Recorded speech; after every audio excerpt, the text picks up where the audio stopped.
When I think about, I'm a huge fan. Thank you so much. When I think about brand building and the Real Housewife empire, you're sort of the original.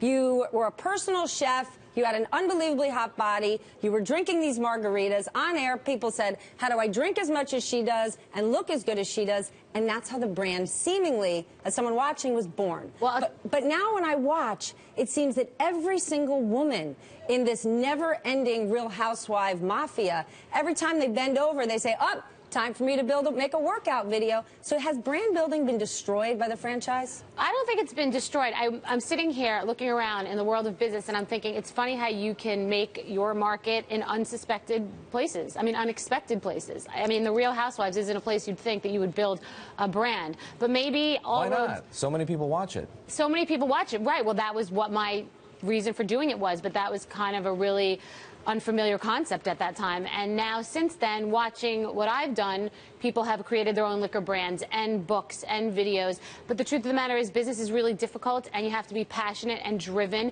and most of them haven't succeeded because you have to have an idea that's innovative. You have to be able to execute, and you can't look to the left or the right to what someone else is doing to figure out what you're doing. I cracked the code and did something that had never been done before in liquor, and it really wasn't because I had a nice figure, and it wasn't because I was a businesswoman. I connected with the audience. I connected with the audience as a human being with my flaws and my life, and that is ultimately why they trusted me to buy my products. It wasn't the other way around. I went on the show to show what I was doing, but that isn't the reason that I ended up becoming successful. Then why go back to the show? You are the clear winner when, in terms of brand building and what they have created, nobody else has really done it. You're back kind of with those who have lost at the game.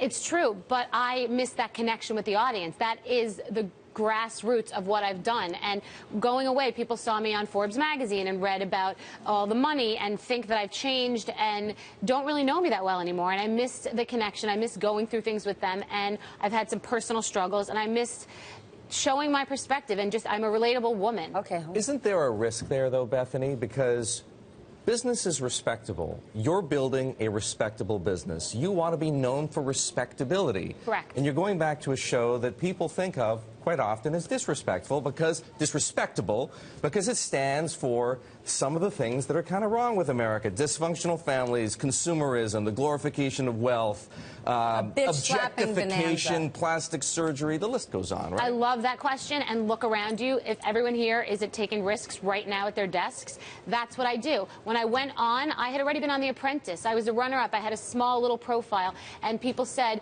it's going to be a bunch of people getting drunk. You're going to be a train wreck. If it's successful, it's because it is a train wreck. And I said, you know what? It's not that easy to get on television and market what you're doing. And I took that risk, and I'm doubling down.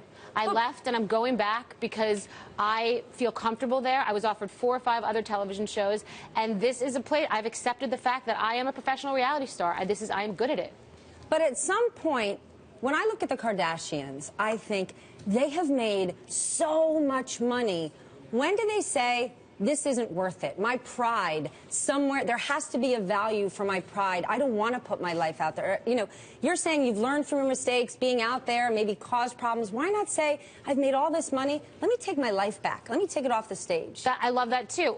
I enjoy inspiring women. I've written 8 books, not because I have to write books. I could be just peddling my margaritas, chips, and non-alcoholic beverages. I write books because of my personal experiences as a woman. That's part of what defines me. And women connect to the fact that I've gone through a terrible divorce, that I was in my 30s, didn't know if I'd have a child, I was broke.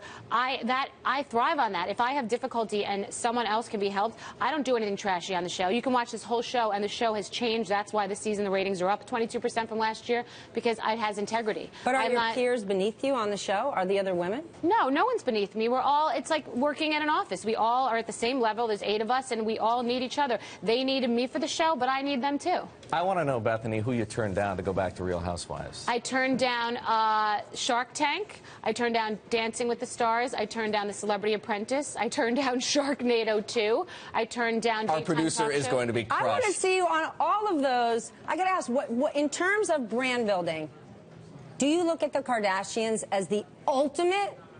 No, I don't.